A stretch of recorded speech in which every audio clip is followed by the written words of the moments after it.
On entend souvent les gens dire « Je me suis procuré de belles nouvelles fenêtres. C'est bien, c'est beau, mais encore faut-il que ce soit performant. » Et avec Régent, on va en parler de performance de portes et fenêtres. Bonjour Régent, ça va bien? Bonjour, ça va bien, oui. Bien. Chez Caron & Gay, quand vous parlez de belles fenêtres, évidemment, vous en avez une multitude de choix, mais on parle aussi de rendement énergétique. Et c'est ça le sujet que nous allons discuter ensemble aujourd'hui. Comment vous faites pour avoir le maximum de rendement énergétique?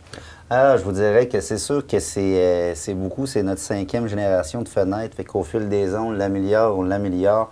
Puis il y a beaucoup de choses à considérer là, pour arriver à une performance sur une fenêtre. Je parlais d'ailleurs avec une cliente cette semaine qui me disait qu'elle a baissé sa facture d'électricité de 26 $ par mois. Fait que c'est pas rien. C'est très bien. Les fenêtres, c'est pas tout. Il y a des gens, des fois, qui pensent que c'est tout pareil, là, une fenêtre puis une porte, mais il y a vraiment des grosses différences. Fait que je vous dirais, à l'achat de vos fenêtres, de vos portes, la première chose à surveiller sur une fenêtre, c'est le rendement Energy-Star.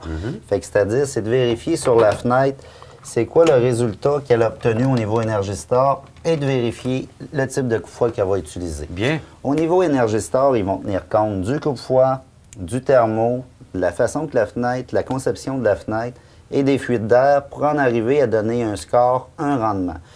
Comme par exemple, dans notre cas, au niveau du thermo double, lorsqu'on met un thermo avec 2 vitres, on a un rendement énergétique de 32. Lorsqu'on met un thermo triple, c'est-à-dire 3 vitres, on a un rendement énergétique de 39. Fait que c'est les deux scores, là, personne ne bat ces scores-là. Les plus élevés de l'industrie. Oui, absolument. Ben, fait qu'on en est très fiers. Puis naturellement, il faut se dire aussi que le rendement Energy-Star, c'est des tests qui sont faits entre 4 murs, en laboratoire. Fait que c'est pas une fenêtre qui a passé plusieurs hivers là, dehors. Fait que d'où l'importance du coupe-foie. C'est le fun d'avoir un bon rendement Energy-Star, mais il faut le conserver au fil des ans. Fait que la deuxième chose importante à surveiller, c'est vos coupe-foie. Celui qu'on utilise chez Caron & Gay, c'est un Centopren.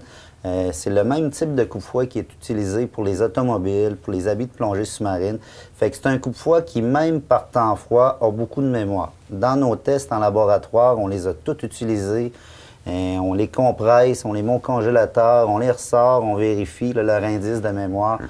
Le Centopren, c'est le plus dispendieux, mais c'est de loin celui qui a le plus d'effet mémoire, fait que c'est un critère essentiel à surveiller. Les meilleurs produits utilisés, ceux qui ont passé les tests extrêmes auxquels vous soumettez vos fenêtres, donc sont utilisés, on est certain d'avoir le rendement maximum, comme le disait d'ailleurs notre cliente dont on faisait la mention tout à l'heure. Ouais.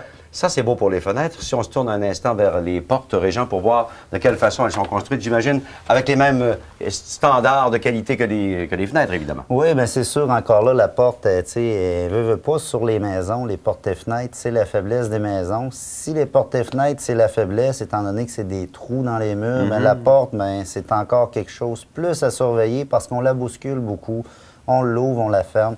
Fait que les choses importantes à vérifier sur votre porte pour faire une économie d'énergie.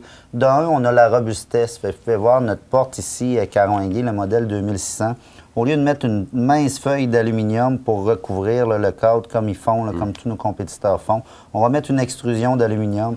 Fait que ça donne une porte qui est beaucoup plus robuste. Fait qu'au fil des ans, c'est une porte qui est beaucoup plus dure à désajuster. Absolument. Ensuite, sur notre porte, on parle de robustesse, mais on parle aussi de performance. Les tests qui vont se faire, c'est la poussée des vents, la poussée de la pluie, les fuites d'air. Bien. Fait que sur notre modèle de porte, on a réussi à mettre 3 coupe-foie, dont un Centopren que je vous parlais tantôt. Le même matériau pour la fenêtre. Exactement. Fait que la norme canadienne, c'est 70 kPa, poussée des vents, poussée de la pluie. Cette porte-là, on a eu un résultat de 220 kPa, fait qu'on a passé là, plus que 3 fois la norme. Fait que je vous dirais qu'en laboratoire, on va dire qu'il n'en revenait pas. C'est de loin la porte qui performe le plus aussi là, dans la province. Ben, voici une démonstration qui est convaincante donc sur l'efficacité des portes et des fenêtres de Caron & Gay. Régent, c'est parfait, puis ça a passé le test, comme on dit. Merci beaucoup. Merci. Au revoir. Au revoir. Cette partie d'Habitamag vous a été offerte par Caron & Gay, manufacturier de portes et fenêtres.